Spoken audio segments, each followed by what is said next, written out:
Então, irmãos, bom dia, bom tê-los de volta. Alguns, outros estão chegando.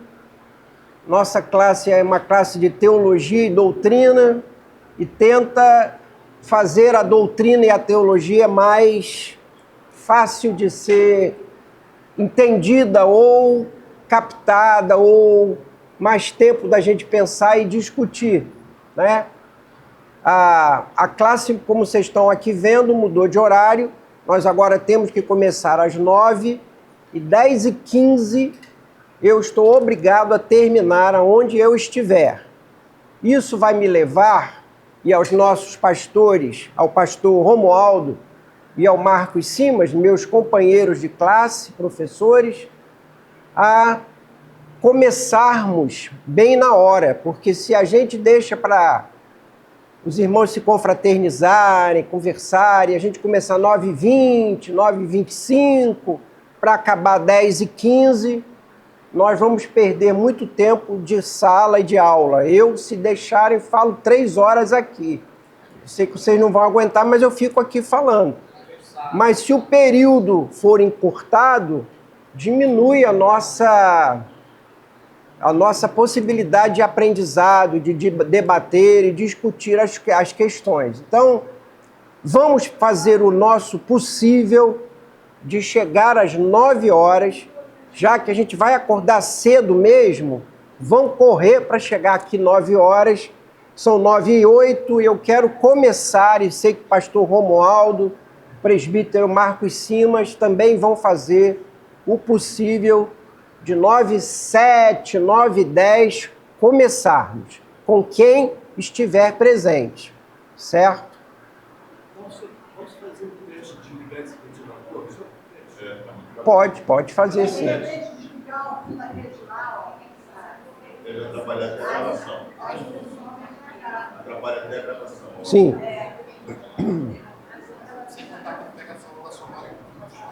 Que eu já estou percebendo que para eu fazer força, para a voz chegar lá atrás, já está me arranhando aqui a garganta.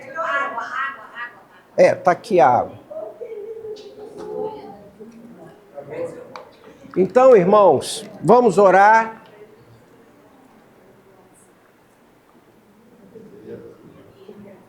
Vamos orar.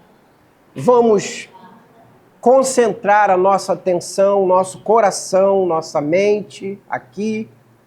Vamos estar com a Bíblia, porque é uma escola dominical, é uma ministração espiritual, onde a Bíblia vai ser ministrada e as nossas palavras têm que estar todas elas ancoradas sobre a palavra de Deus.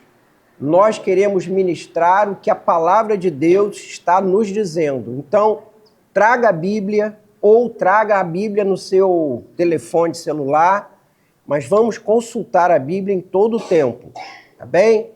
E a outra coisa ainda antes de orar, para começarmos, toda semana a aula que vai ser ministrada no domingo, na terça-feira no máximo, vai estar disponível no grupo do WhatsApp. Então, não deixe de colocar o seu nome no grupo com Denise, para que na terça-feira você já tenha acesso à apostila.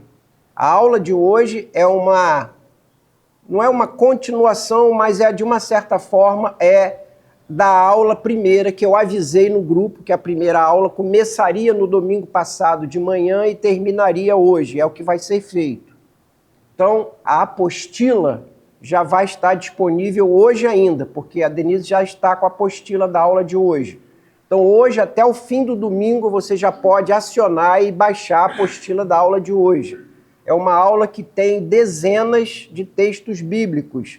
E eu preciso, e você precisa, ler os textos bíblicos para poder fazer com que a mensagem, a palavra, o ensino, seja introjetado no coração, na alma e edificado sobre a palavra de Deus. Tá bem? Não vou imprimir mais. Eu vou mandar a apostila online, você baixa ou você lê online mesmo, tá bem? Então vamos orar. Senhor, obrigado, porque podemos estar aqui hoje de manhã. O Senhor nos ajudou, nos despertou com saúde nos trouxe até aqui. Muito obrigado.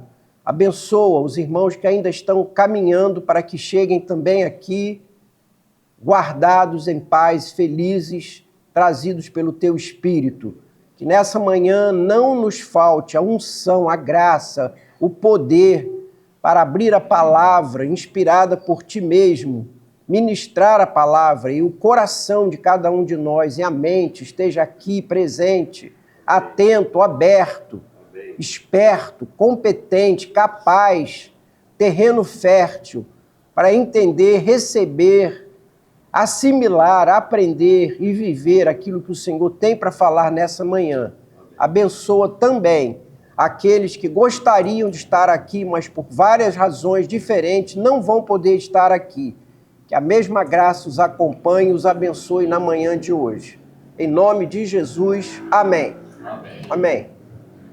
Então, vou pedir para que Denise seja minha porta-voz depois. Não, fique aí, filhinha, fica sentadinha aí. Seja porta-voz, para ver se na próxima semana a gente tem um sonzinho para o pastor Romualdo, que vai dar a próxima aula, não precisar fazer o esforço que a gente está precisando fazer agora de manhã para a voz ser ouvida. Em algum momento, quem está sentada nas últimas cadeiras não estiver ouvindo, faz um sinalzinho para a gente poder tentar aumentar a voz, ok? Então, eu havia avisado no grupo, quem estava inscrito no grupo, que a nossa aula de hoje seria a primeira aula do segundo semestre, seria a providência de Deus. E ela começaria no domingo passado de manhã e terminaria hoje. Seria uma aula em duas etapas. Então, quem não pôde estar aqui no domingo de manhã, contudo, tem acesso ao estudo, à mensagem que foi posta lá na internet. Alguém aqui não ouviu a aula, ou não esteve aqui, não teve acesso ainda à internet, à aula de hoje, a providência de Deus? Só para eu saber com quem eu vou trabalhar. 1, 2, 3, 4, 5. Então, a maioria, 8 ou 9 pessoas, a maioria já acessou a aula por meio da internet. Então, creio eu que vamos falar algo que já está mais ou menos conhecido. Nós vamos falar, então, sobre a providência de Deus. E a providência de Deus é um tema que, na verdade, se você abrir um livro qualquer de teologia, vai ver que a providência de Deus é um tema que está inserido nas teologias logo depois da criação. E quando essa apostila que vocês receberam, a primeira parte, no ano que vem sair toda, com todas as aulas, num formato mais bonitinho, já até revisada, já vai sair com a providência de Deus logo depois da aula de criação. Porque a providência de Deus tem muito a ver com a criação. Que, na verdade, embora a palavra providência não apareça na Bíblia, a sua lição, ou as suas mensagens, ou o seu conteúdo está completamente disperso, espalhado e embasado na Bíblia. A providência de Deus, na verdade, significa o zelo ou o cuidado de Deus pela sua criação. O que diz a doutrina da providência? A doutrina diz que Deus é o Criador, que Ele está presente e ativo na sua criação, relacionando-se, mantendo, controlando, governando, guiando, fazendo com que todas as coisas alcancem ao final seus planos e propósitos. Ao mesmo tempo, mantém a liberdade de escolha, de decisão dos homens com as suas responsabilidades. Essa é a doutrina, eu vou ler de novo para você entender o que a doutrina quer dizer. A doutrina da providência de Deus afirma que Deus é o Criador e que está presente, ativo na criação, relacionando-se, mantendo, controlando, governando, guiando, fazendo com que todas as coisas no final alcancem os seus planos e propósitos. porém, ao mesmo tempo, mantém a liberdade de decisão, de ação dos homens com suas responsabilidades. Essa é a doutrina. Ela é uma doutrina mais ou menos lógica e mais ou menos esperado que ela se siga à criação, porque o Deus que nós conhecemos é um Deus responsável, é um Deus, vou usar aqui uma expressão nossa, é um Deus lógico, e ele não criaria todas as coisas como criou todas as coisas, não tomaria decisão de vou criar todas as coisas, vou criar o céu, as estrelas, os astros, os universos, os mundos, os planetas, o sol, a lua, as árvores, as plantas, as pessoas, os animais terrestres, os animais do mar. Não criaria todas as coisas se ele não tivesse um plano. O Deus que nós conhecemos não é um Deus que brinca de jogar dados. Ele é um Deus que tem planos e propósitos. Então, é quase que, diríamos assim, lógico, quase que é claro que alguém como Deus, o Deus que conhecemos, cria todas as coisas, porém tem planos e propósitos e cuidará, controlará, guiará, manterá para que toda a sua criação caminhe para os seus planos e os seus propósitos. É mais ou menos lógico pensar dessa forma. Há um texto que eu queria que vocês abrissem, Salmo 103, verso 19. Salmo 103, verso 19. Alguém pode ler para mim, por favor? Os céus estabeleceu o Senhor do seu trono. Sim. E o seu reino domina sobre tudo. E o seu reino domina sobre tudo, né? Então, esse verso, esse salmo diz que Deus está sentado sobre um trono e que ele domina sobre tudo, sobre todas as coisas. Disse no domingo com ênfase e repetição que no grego, no hebraico, todo e tudo é todo e tudo. Então, a palavra está dizendo que Deus domina sobre todas as coisas. Tudo está debaixo do seu cuidado. Há três formas gerais, teológicas, de se entender a providência de Deus. A primeira, que foi estabelecida, dizia que Deus criou todas as coisas, estabeleceu regras, princípios para a existência de todas as coisas, colocou para funcionar, sentou no seu trono e de lá observa a beleza de tudo aquilo que ele criou. Ou seja, Deus seria um grande relojoeiro, montou um Rolex maravilhoso, deu corda, colocou para funcionar e está assistindo a história acontecer, admirando-se da beleza do que ele fez com toda a perfeição. Essa forma vê um Deus distante. Essa forma, naturalmente, não crê na intervenção de Deus, no milagre e no sobrenatural. Faz com que a vida, a história, o mundo caminhe segundo princípios próprios, entregue a forças impessoais, entregue ao acaso, à sorte ou ao destino, como muitos dizem. E essa é uma expressão muito do mundo que muitas vezes nós nos apossamos. Cara, se eu der uma sorte, isso vai acontecer. Olha, isso aconteceu porque era o destino dela, tinha que acontecer.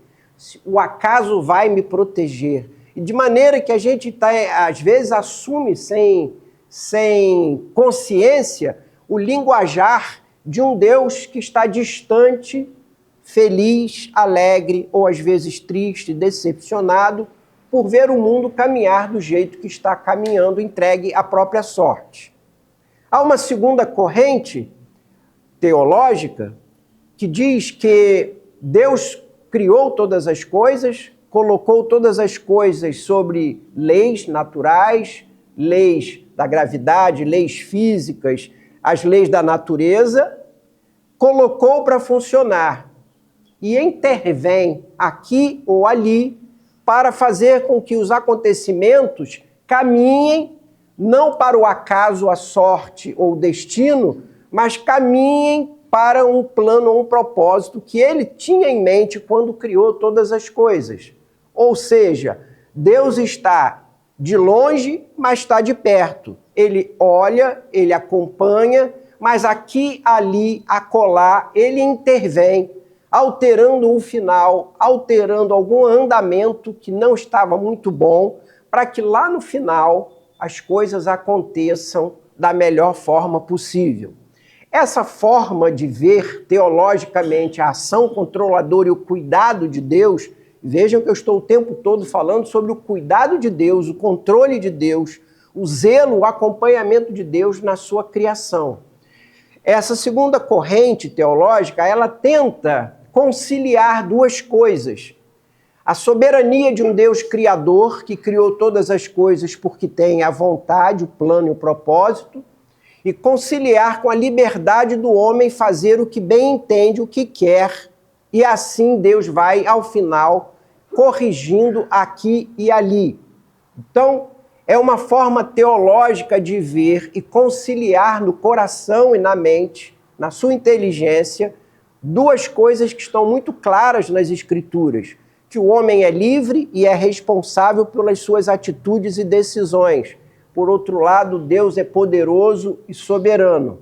Como o homem é livre e é responsável pelas suas atitudes, então é ele quem constrói a história, ele faz o seu caminho, ele destina o que ele quer fazer, ele é quem decide o seu caminho. E Deus aqui ou ali pontua intervindo. Essa forma é uma forma interessante porque resolve o problema, aparentemente, da conciliação da soberania de Deus com o livre-arbítrio do homem. Porém, deixa alguns outros problemas para serem resolvidos. Nem tudo que a nossa mente consegue explicar é a verdade. Abro um parênteses para dizer que há uma série de doutrinas espirituais ou religiosas que explicam todas as coisas bem bonitinho, direitinho, só tem um problema: não são verdadeiras ou não estão nas Escrituras. Então, essa corrente teológica faz com que Deus saiba de todas as coisas. A presciência de Deus é porque Deus, segundo essa teoria teológica ou essa corrente, Deus sabe de todas as coisas e sabe desde o início como as coisas vão acontecer. Então ele sabe porque ele é onisciente e onipresente, e não porque determinou. Entendam a diferença. As coisas acontecem não porque Deus determinou que aconteçam, apenas acontecem, e ele sabe, porque ele tem a antevisão, a presciência. Essa é a segunda corrente teológica a respeito da providência de Deus. E a terceira corrente teológica sobre a providência de Deus, que é a que nós apresentamos aqui, a que nós cremos, é a de que Deus controla e cuida de todas as coisas. Que o destino, a sorte, não existem. O que existe é um Deus que intervém, um Deus que age, um Deus que cuida, um Deus que determina, um Deus que guia, um Deus que tudo criou porque tem na mente um plano e um propósito. E ele vai intervir em todo o tempo e a cada momento para que os seus propósitos não sejam nem frustrados e nem ele seja pego de surpresa.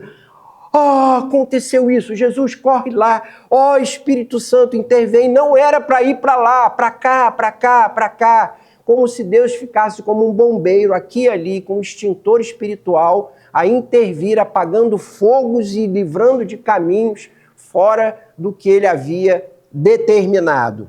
O que a Bíblia nos mostra é um Deus que a cada instante, a cada momento, age, intervém, guia, guarda, protege e, ao mesmo tempo, incompreensivelmente para nós, o homem está livre e agindo segundo a sua vontade, o seu querer e, portanto, responsável pelo que faz.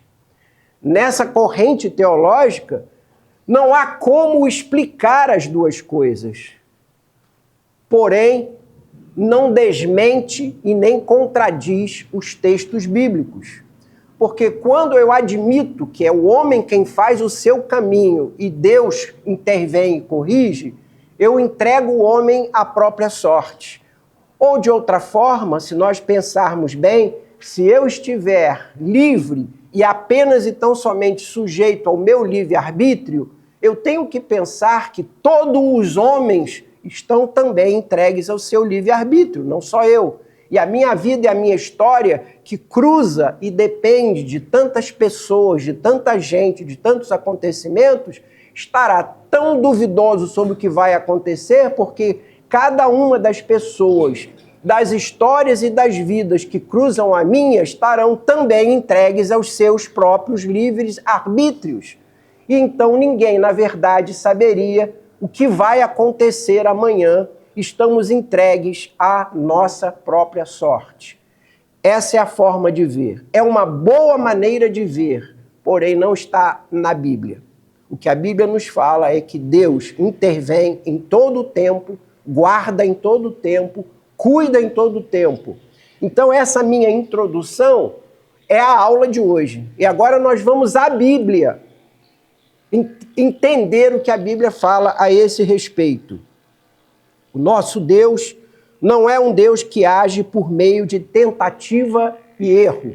É um Deus que age sobre planos e propósitos.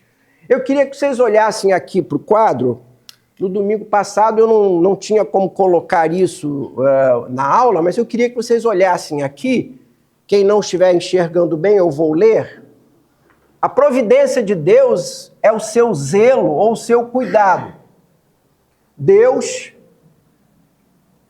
tem a sua vontade essencial. O que é a sua vontade essencial? É o que está na essência de Deus. Deus, como nós sabemos, é bom o tempo todo. Deus é santo, Deus é puro. A sua vontade tem a ver com quem Ele é e o que Ele é. Então, há uma vontade que é uma vontade que está dentro das próprias características de Deus. Deus é bom, Deus sempre quer o bem, Deus quer a justiça, Deus quer a santidade. Há um texto em Timóteo, acho que é 1 de Timóteo 2, que diz assim: porque Deus quer que todos se salvem. Não é isso? Não tem esse texto lá? Deus quer que todos os homens se salvem. Acho que é Timóteo, 1 Timóteo 2,4 ou 4,2. Vê aí, por favor. Se é isso. 1 Timóteo 2,4. Leia. O qual deseja que todos os homens sejam salvos e cheguem ao pleno conhecimento da verdade. Ele quer que todos os homens sejam salvos e cheguem ao pleno conhecimento da verdade. Mas essa é a vontade essencial de Deus. Mas quando a gente vê a oração de Jesus lá em João, ele diz: aquele que vem a mim, o que diz lá o texto? Vocês já leram, já conhecem João. De forma nenhuma jogarei fora, ou perderei. Mas ele diz uma outra coisa: só virão a mim aqueles quem o Pai enviou. Então só vão vir aqueles que o Senhor enviar. Muitos são os chamados, mas poucos os escolhidos. Então, aparentemente há uma contradição, e poderíamos, se for o caso, quando chegar a aula de predestinação, talvez Marcos Simas ou Romualdo darão essa aula, é Marcos Simas? Então, na aula de predestinação, que vai estar em breve, eu estou esperando primeiro vocês caminharem bastante, o coração amolecer, a alma se abrir. Aí, quando nós chegarmos na aula de predestinação, a gente vai entrar mais fundo nisso. Mas há algumas coisas que aparentemente têm contradição. Por exemplo, a gente vê o mal e o pecado. Mas Deus não quer o mal, não quer o pecado, certo? Mas se Ele é onipotente e soberano, por que o mal e o pecado entraram no mundo? Se fosse a vontade dele que o mal e o pecado não entrassem no mundo, não entraria, certo? Estão acompanhando o meu raciocínio? Porém, eu sei que o mal e o pecado entraram no mundo. Tiago, capítulo 1, acho que é verso 13, diz assim: aquele que é tentado, nunca diga, não sou tentado por Deus, porque Deus não pode tentar a ninguém. Deus não ama o pecado, Deus não aprova o pecado, Deus odeia o pecado, Deus é santo, mas o mundo tem pecado, o mal está aí à nossa volta. Bom, mas se a vontade de Deus fosse que o mal e o pecado não entrassem no mundo, não teria entrado, tá certo? Porém, o mal e o pecado entraram. Então eu quero mostrar aos irmãos que existe uma coisa que é a vontade essencial de Deus. Porém, Deus tem planos e propósitos que não nos são desvendados, que não conhecemos, muitas vezes não entendemos, não compreendemos. Daqui a pouco nós vamos ver, de acordo com o nosso andar aqui. Então, por causa dos seus planos e propósitos, de acordo com os seus planos e propósitos, ele determina coisas cuja sua vontade é a sua vontade decretiva, ou seja, ele decreta que determinadas coisas vão acontecer ou pela ação direta dele ou pela sua permissão. Então nós temos aqui uma vontade que age ou uma vontade que permite acontecer. E permite por quê? Porque ele tem planos e propósitos. Abram aí Efésios 1:11, por favor. Efésios 1:11. Fala, pastor Lucas, tudo bem? Davi, tudo bem? Efésios 1:11. Nele digo, em quem também fomos feitos herança, havendo sido predestinados conforme o propósito daquele que faz todas as coisas segundo o conselho da sua vontade. Aquele que faz todas as coisas de acordo com a sua vontade. E a sua vontade, isso é que precisa ficar bem claro na nossa mente. Isso aqui, se você conseguir memorizar isso aqui, te ajuda a resolver algumas questões muito fortes. A vontade de Deus, essa chamada vontade decretiva, onde se inclui a sua vontade permissiva, está edificada sobre os seus atributos, ou sobre as suas virtudes, ou sobre as suas qualidades, sua santidade, sua justiça, sua soberania, sua sabedoria, seu amor, sua graça, sua fidelidade, sua independência ou autonomia. Esse Deus é quem traça planos e propósitos e deixa acontecer ou intervém para que algo aconteça segundo a sua vontade, e ele então determina que aquilo vai acontecer, embora às vezes contraditoriamente na nossa mente aquilo não deveria acontecer. Você poderia perguntar, por que fulano de tal, que é uma pessoa tão boa, tão maravilhosa, morreu de câncer, tão jovem, tão novo? Olha, por que as nações estão aí passando tanta luta, tanta dificuldade, e as guerras, e o mal? E você diz assim, poxa, isso não é compatível com o Deus que eu conheço, o Deus de amor, o Deus santo, o Deus perfeito. Aí você só tem duas alternativas para pensar. Ou Deus não é controlador, soberano, o mundo está entregue mesmo igual um relógio, vai acontecer o que vai acontecer, e Deus está triste lá em cima, chorando, e tudo está acontecendo contra a sua vontade. Ou Deus é Senhor, controlador e soberano, mas tem planos e propósitos para permitir que isso aconteça. Certo? Daqui a pouquinho. Já vou abrir para perguntinha, daqui a pouquinho. Então, nós só temos duas alternativas para pensar sobre isso. O certo é que quem crê que um Deus providente, zeloso e cuidadoso, mesmo que as situações sejam ruins, desagradáveis, estão, contudo, debaixo do controle e do cuidado de Deus, tem paz no coração. E aí se aplica o texto de Romanos 8, 28. Podem ler Romanos 8, 28?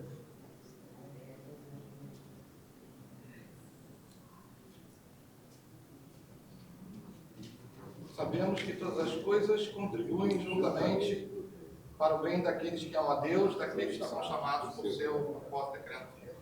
São chamados segundo o seu Vocês estão percebendo que a Bíblia faz questão de dizer que Deus tem planos e Deus tem propósitos? Deus não anda segundo o acaso, Deus não é surpreendido, Deus não é contrariado, Deus não pode ser pego de surpresa. Há 4 ali, eu vou chegar em você, tá, Marcinha? Deixa eu só caminhar um pouquinho mais, que pode ser que eu responda. Há 4 alicerces que nós temos que ter quando trabalhamos sobre esse tema, que é um tema difícil. Esse tema é difícil. Tudo aquilo que a gente não consegue entender com muita clareza e linearidade é difícil. Então, a gente tem que estudar a palavra e aceitar o que a palavra está dizendo. 4 alicerces. Primeiro, Deus é sábio criador. Deus é o sábio criador. Gênesis 1:1 diz o quê? No princípio, Deus criou os céus e a terra. E Jeremias 32:17, esses textos estão todos na apostila que vocês vão receber. Diz que tu fizeste todas as coisas com o teu poder. Nada te é difícil ou demasiadamente difícil. Então, o primeiro texto afirma que Deus é o Criador. E Ele tem poder, tem autonomia, tem sabedoria, tem amor, tem graça, é fiel, é sábio, é independente, é justo. Tudo isso é Deus. E é esse Deus, é a minha cosmovisão, é a minha visão do mundo de Deus, que é um Deus assim, todo sábio, todo justo, todo perfeito, todo independente, todo graça, todo amor, infinitamente graça, infinitamente amor, infinitamente poderoso. Esse Deus é quem criou todas as coisas. E não criou baseado em nada nem ninguém. Ele criou baseado nos seus planos e propósitos.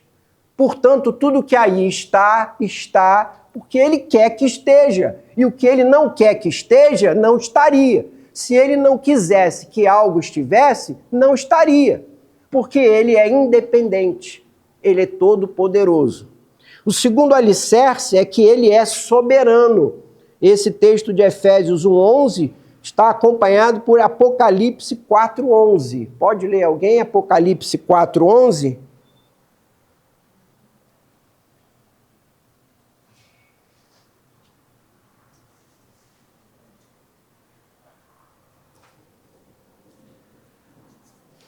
Acharam? Alguém achou Apocalipse?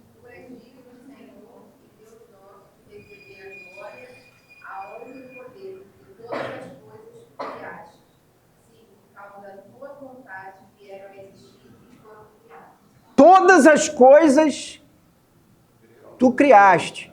E aqui é grego, mas o grego tudo aí é tudo. Todas as coisas tu criaste.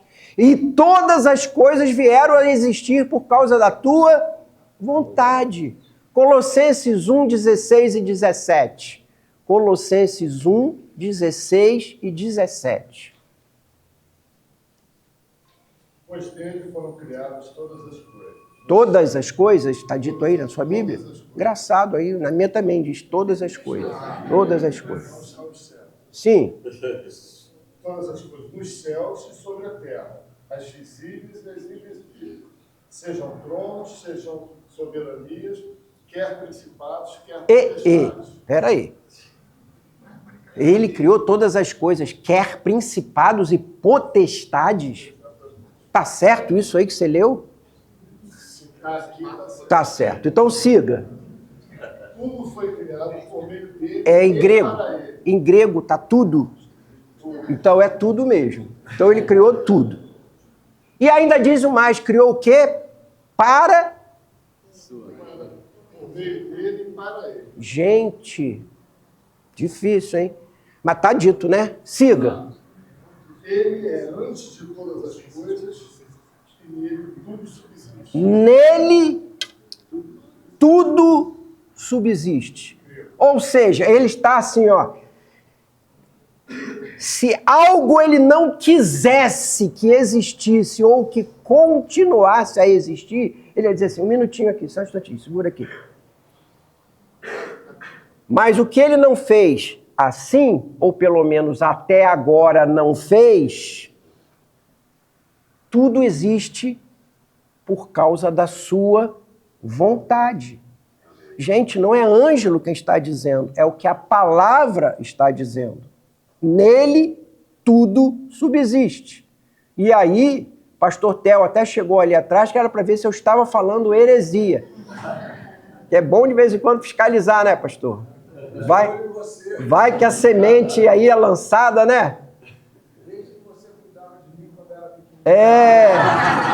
E olha que o crente não pode mentir, hein, irmão? Então, seguimos em frente.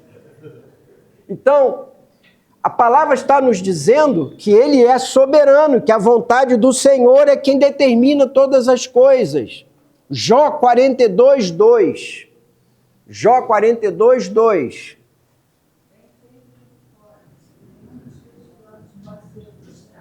Bem sei que tudo, hebraico, tudo podes, e nenhum dos teus planos pode ser frustrado. Esse texto é tremendo.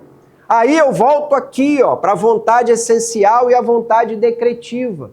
É claro que Deus não se alegra do pecado. Na vontade do coração de Deus, o pecado e o mal não existem. Mas por razões que eu não sei, mas eu vou chegar lá daqui a pouco, Deus permitiu, por sua vontade permissiva, por sua vontade decretiva, ele decretou que o pecado ia poder entrar na história. Porque ele tinha o quê? Planos e propósitos.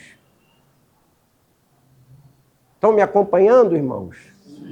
Eu sei que eu estou criando mais problemas do que resolvendo. Mas eu preciso ministrar o que está na palavra. Vamos para o último. Então, eu estou falando da sua onipotência, do seu poder. E, por fim, da sua onipresença. Salmo 139, que é um salmo tremendo, um salmo constrangedor. Salmo 139 é um salmo que joga a gente ou na glória ou no chão, né? O que diz o Salmo 139 aí? Vocês que têm a Bíblia aí à mão. Dá aquela leitura dinâmica.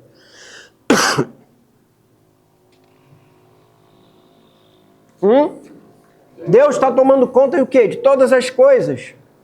Sabe quando me levanto, quando me sento. Sabe onde eu estou, onde eu não estou. Onde eu gostaria de ir, não fui. E onde eu estou, porque às vezes gostaria, mas não gostaria. Ele sabe de todas as coisas. Ele conhece os meus dias. Ele conhece a minha história. Antes de eu ser gerado, ele conhecia todas as coisas. Ele sabe de todas as coisas. O Salmo 139 fala de um Deus onipresente. Então, antes de Marcinha perguntar, Deus não pode ser surpreendido, porque ele é onisciente. Deus não pode ser contrariado, porque além de soberano, ele é todo poderoso, faz tudo o que ele quer, o que lhe agrada. E ninguém vai poder ajudar, completar ou aperfeiçoar o que Deus fez, porque se Deus pudesse ser consertado, ajudado ou aperfeiçoado, então ele não era perfeito e não era Deus. Se alguma coisa que eu fizer ou decidir muda para melhor ou muda para pior, Deus não é imutável. Deus não é soberano ou Deus não é perfeito. Há 4 textos que eu quero ler com vocês, mas antes vou ver o que Marcinha quer perguntar. Deus manda que a gente ore sem cessar. Ele não pode fazer que aquilo aconteça, ou mude. Deus pode fazer isso. Você fala sem necessidade de oração? A sua pergunta é inteligentíssima. Não podia ser de outra pessoa, senão de Marcinha mesmo. Mas uma das coisas que nasce na mente de quem percebe que Deus determina e cuida de todas as coisas é: para que orar? Se ele faz tudo, se ele já determinou tudo, eu vou orar para quê? Ou vou pregar para quê? Vou evangelizar para quê? Se ele já determinou todas as coisas, certo? É pergunta inteligente de um ser limitado como nós somos. Porque a mesma Bíblia que diz que ele determinou todas as coisas, na mesma Bíblia ele diz orai sem cessar. Na mesma Bíblia diz, ide por todo mundo e pregar o evangelho a toda criatura. A mesma Bíblia fala que ele é soberano, mas fala que nós precisamos fazer e agir. Esse é o mistério. Porque a Bíblia nos mostra que o Deus que determina o fim, determina meios. E os meios para que aquele a quem ele escolheu ser salvo vá ser salvo é quando alguém pregar a ele. Entenderam? Então, um Deus que determina fins, determina meios.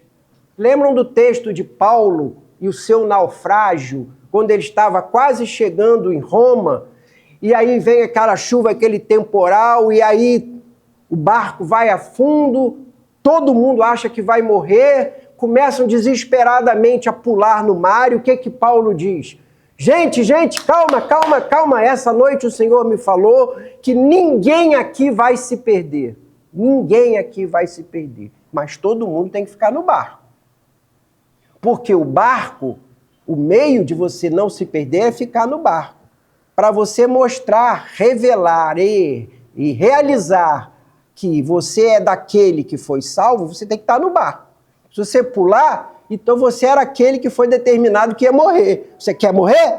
Não, então fica no barco. Ó, Deus sabe quem vai ser salvo e Deus sabe quem não vai ser salvo. Então você, ouvindo a mensagem, aceite o evangelho, porque aí você estará revelando a determinação de Deus, que nós não sabemos. Por que eu tenho que evangelizar? Porque eu não sei quem é o escolhido e quem não é o escolhido, mas sei que o escolhido vai aceitar quando alguém pregar, e eu vou pregar, para que ele que foi escolhido, revele que foi escolhido e seja salvo. Eu acho que isso tem muito a ver com relacionamento, né? Ele não está lá olhando no relógio lá o que está acontecendo no instante. A coisa que a Marcinha falou da oração é porque ele quer o relacionamento diário. Sim, Com a gente. isso. Fala, querida.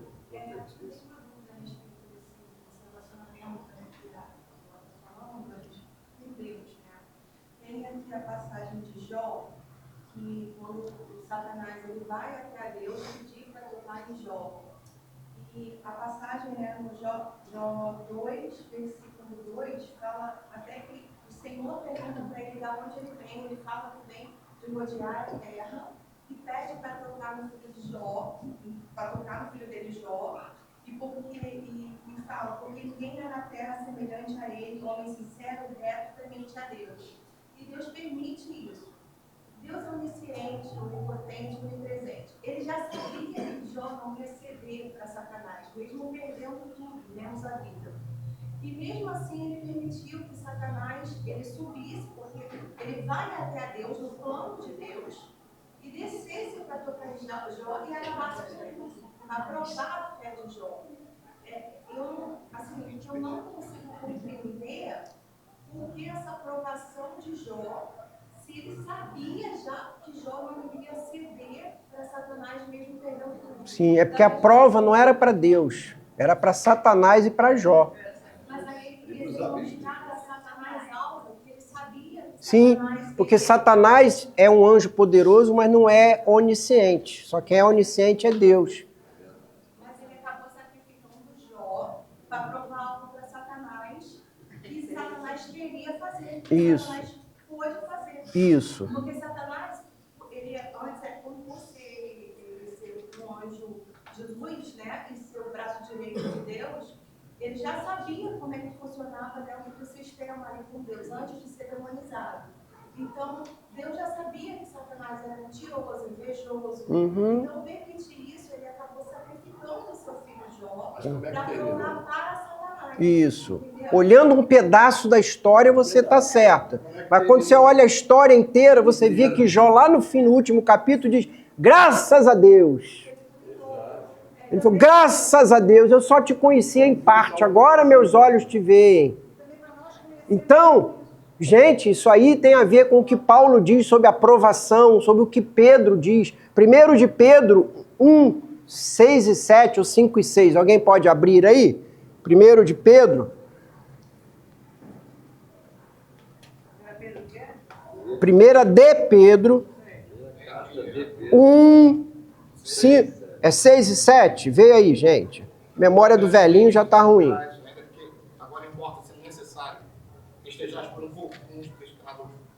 várias tentações? Isso, vamos lá. A 7. Para que a prova da vossa fé, muito mais preciosa do que o ouro, que perece e é provado pelo fogo, se acha em louvor, em honra e glória na revelação de Jesus Cristo. Então, vem a provação, viu, irmã? Vem a provação. Mas, uma vez confirmado, o valor da tua fé se torna algo muito mais precioso. Foi apurado pelo fogo. Isso ainda vai, consequentemente, ainda resultar em louvor, glória e honra no nome de Jesus. Então, só um instantinho, já vou deixar. A senhora é prioridade 1 para mim. A senhora é aluna VIP, mas só um instantinho. O que acontece?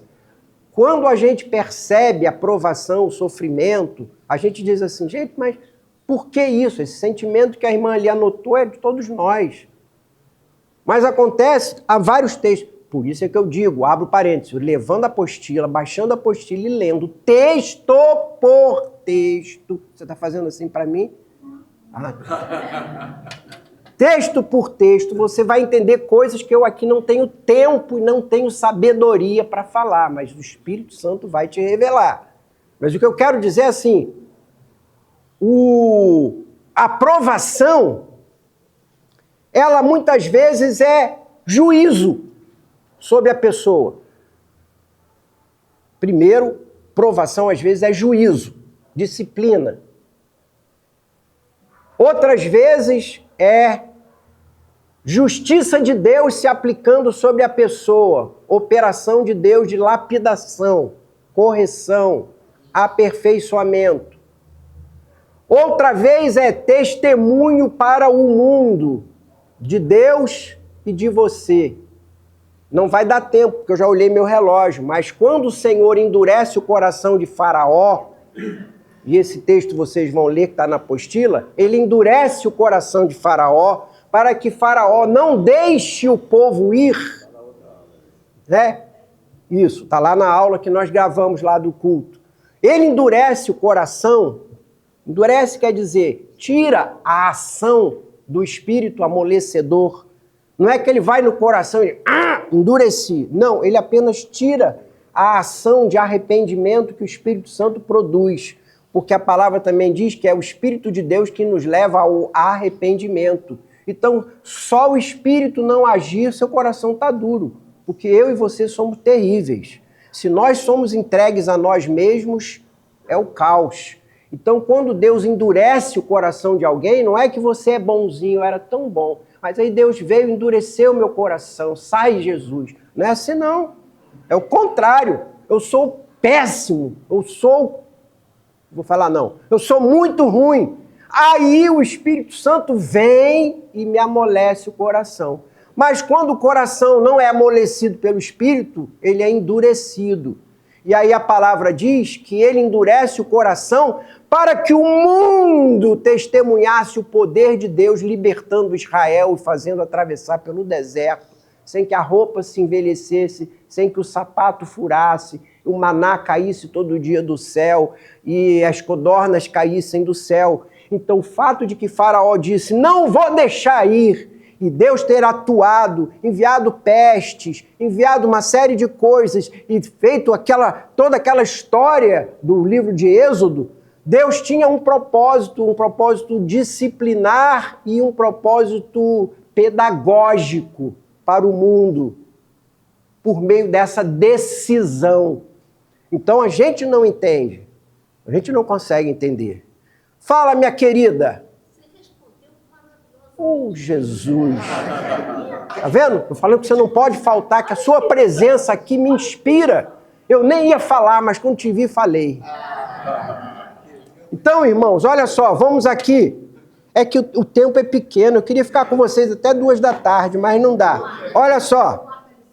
Oi, filhinha. Já dei os 4 alicerces. Já tô lá na frente, Denise. Aquela hora que você fez assim, ó, eu pulei pro 3º. Mentira, gente, Denise não dorme, não. Não dormita o guarda de Israel. Olha lá, irmãos, Neemias 9:6. Neemias 9:6. Vamos embora, eu tenho 15 minutos para falar 4 páginas. Neemias 9:6.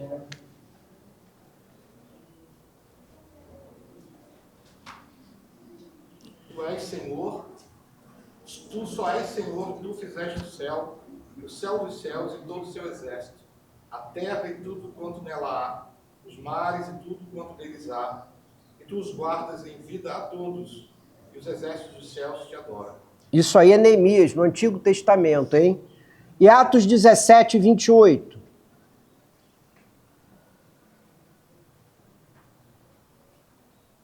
Outro aí já vai abrindo Hebreus 1, 3. Porque nele vivemos e nos movemos e existimos, como também alguns dos vossos poetas disseram, pois somos também sua geração. Nele nos movemos, existimos e vivemos. Nele. Então não há nada que possa acontecer na minha vida ou na minha história que não esteja sobre ele, sobre a sua mão. Hebreus 1, 3.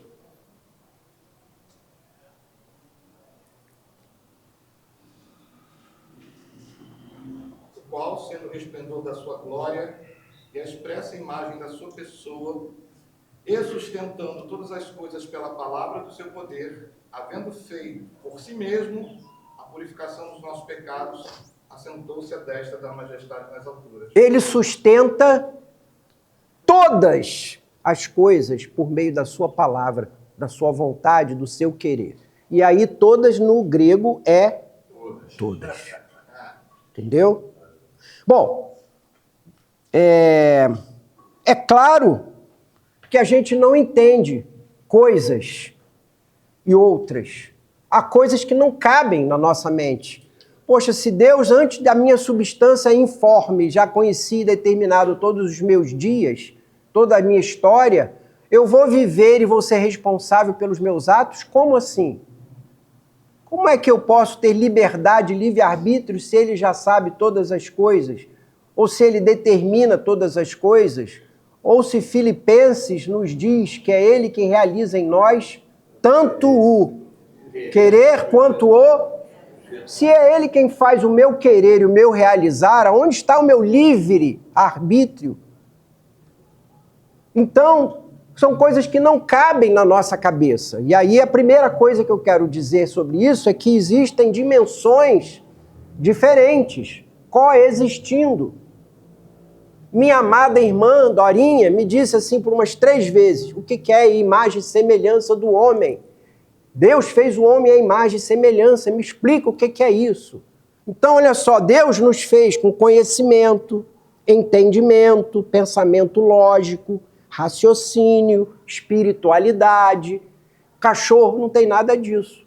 O pato não tem nada disso. O passarinho não tem nada disso. Então essa é a imagem e semelhança de Deus em nós. Porém, essa imagem e semelhança de Deus em nós não nos transformou em Deus.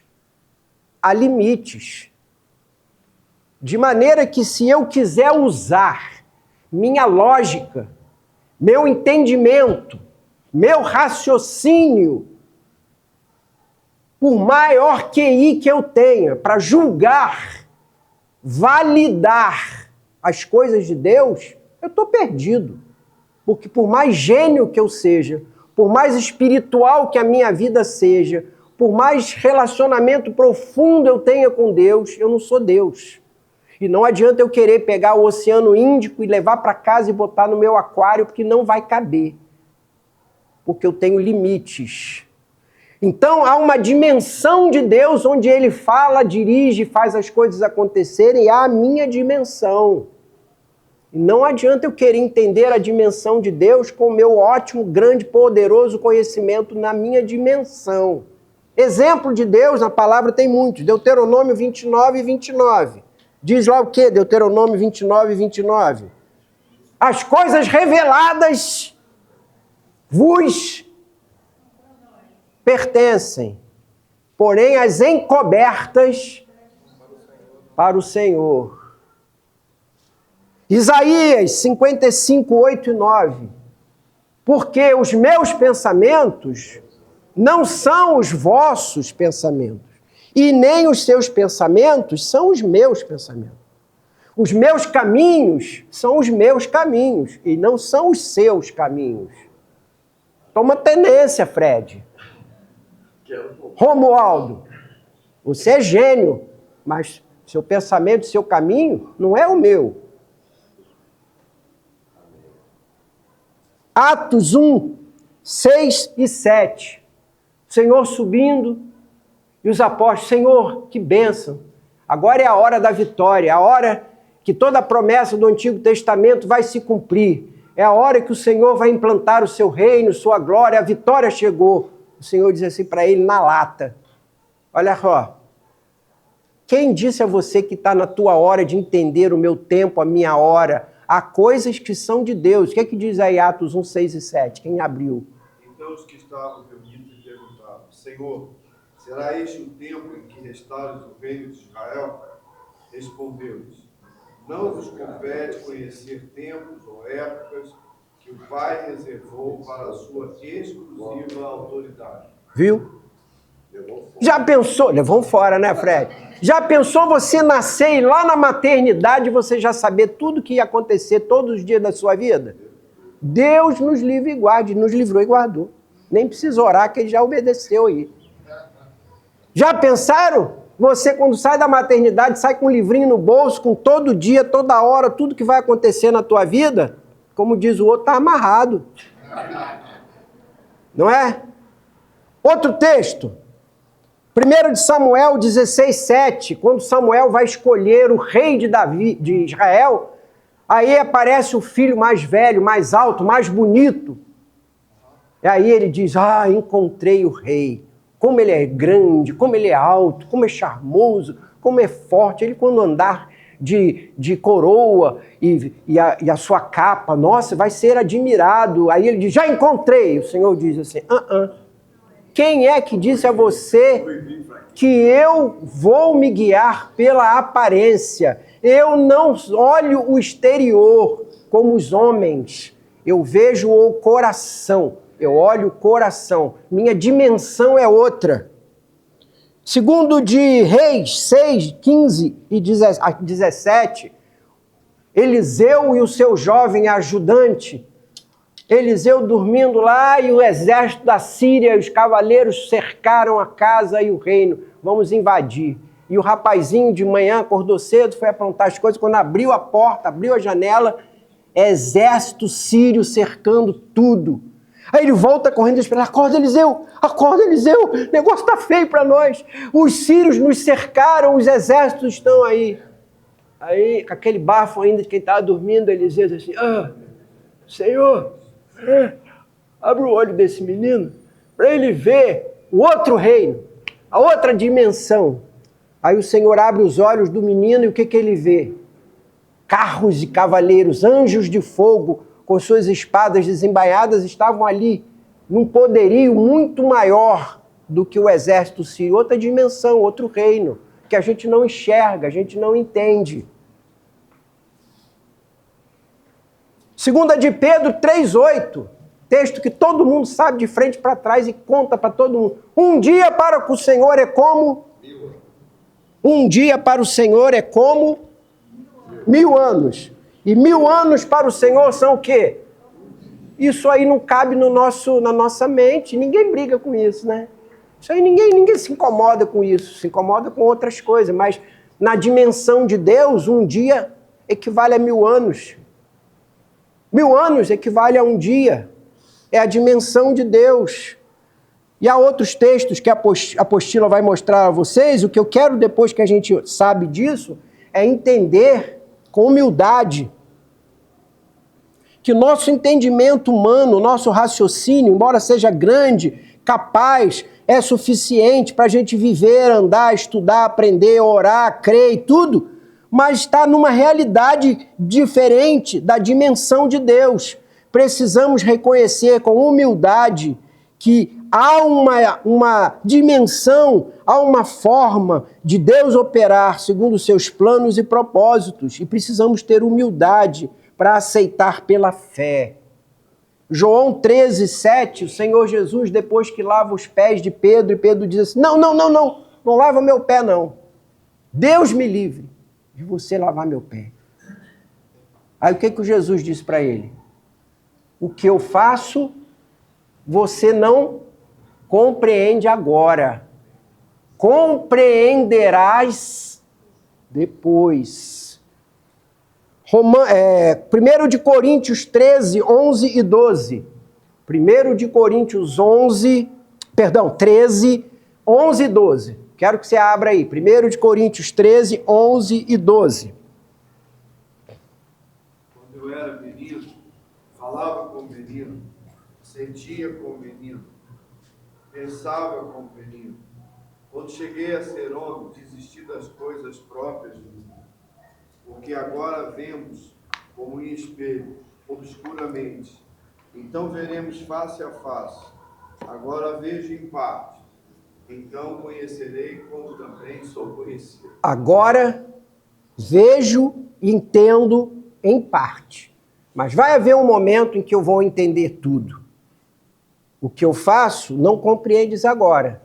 Compreenderás depois. E há que ter humildade de, pela fé, aceitar que o Deus é soberano e que o homem é livre. Que Deus determina, mas eu sou responsável. E isso que não entra na minha cabeça, contudo, não deixa de ser verdadeiro porque não entra na minha cabeça. Tá entendendo? Não há por que eu criar uma teologia para conciliar duas coisas, onde eu vou negar uma ou a outra para eu poder entender.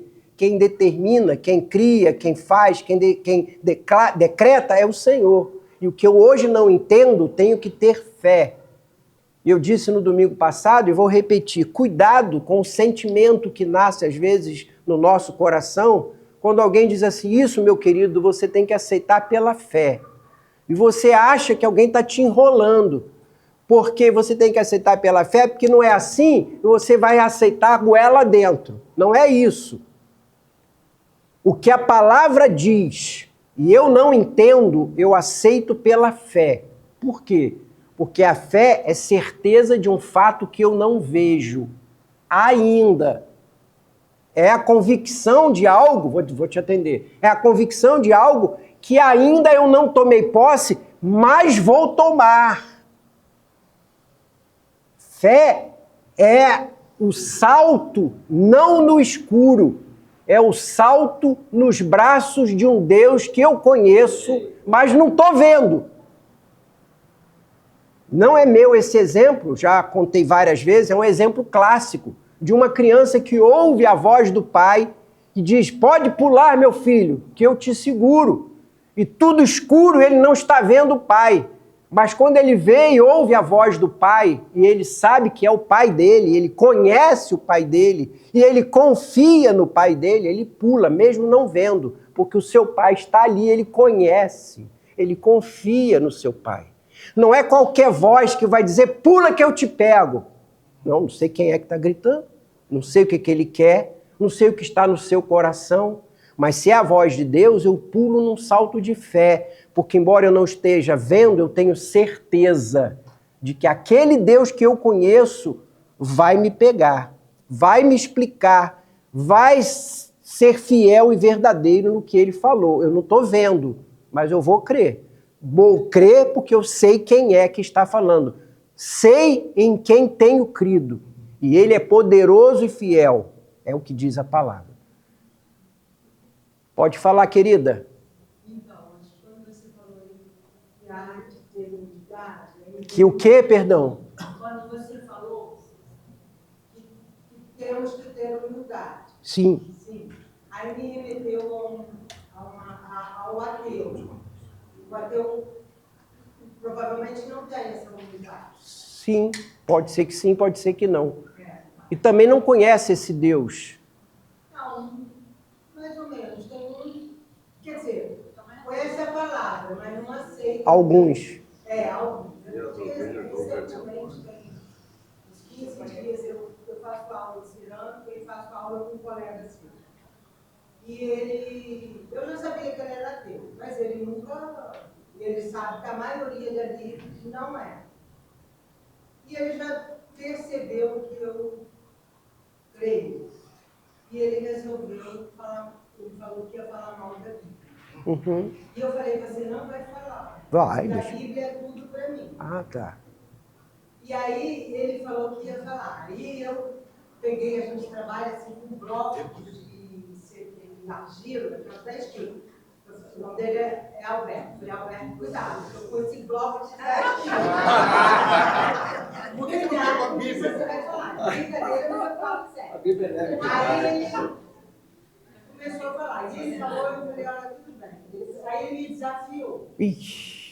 Aí ele me desafiou e eu falei para ele, olha, eu não sou teóloga, minha mãe fez teologia, mas eu não sou. Mas eu tenho muitos amigos teólogos e eu vou lhe responder. E eu penso, tinha gente que não estava na aula, mas ficou sabendo do embate ali e falou, não responde porque isso não vai dar certo, não sei o que. Eu disse, não, ele me desafiou, não fui eu que desafiei ele. Ele primeiro me provocou, dizendo que ia falar mal da Bíblia. E eu pedi para ele não falar e ele disse que ia falar. E ele me desafiou.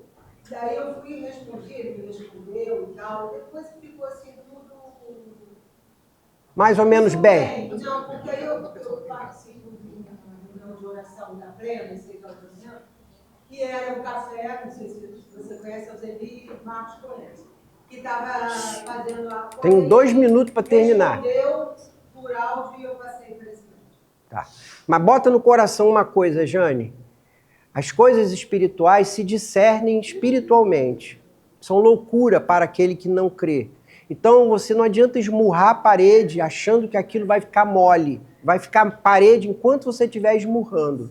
Ore por ele. Sim. Não fica preocupado em levá-lo a entender e conhecer. Porque mesmo que ele um dia viesse a entender, conhecer, ele não ia aceitar da mesma forma. Há caminhos de Deus. Não estou dizendo para você não pregar, estou dizendo foge desse tipo de embate e conflito, porque não leva a nada. Não, tudo bem, Ju, mas se a pessoa vai falar mal do teu Deus, da tua palavra, e você fica quieta, é isso que você está falando? Olha só, depende de situação por situação. Eu, Ângelo, errado ou certo, fujo disso. Eu deixo ele falar. Desculpa a má colocação, mas há porcos que eu não jogo pérolas. Porque eu sei que aquilo ali é perder meu tempo. Agora, eu posso e devo orar por ele. Senhor, amolece esse coração, Senhor. Prepara ele para ouvir e aceitar isso. Amá-lo, mas não entrar no embate. Porque ainda que você fosse uma pessoa, como inteligente, soubesse arrumar direitinho a doutrina e a teologia, o coração dele não está pronto para ouvir e aceitar. Ele ia continuar não aceitando. Entendeu? Vou estudar um pouco mais a apologética, né? É. Dá argumentos muito bons. Vamos voltar que eu tenho 1 minuto, já vi que não vai dar, né? Mas eu queria dizer uma coisa aqui para vocês. Presta atenção no que eu vou dizer aqui. Olhando para José, vendido para o Egito, e com os seus irmãos, diz, não fostes vós que me fizeste mal, mas o Senhor havia me mandado adiante de vós para prover alimento e salvar o mundo da fome. Olhando para Jó, que foi testado, provado, contudo ao final disse, Senhor, obrigado, que agora meus olhos te veem.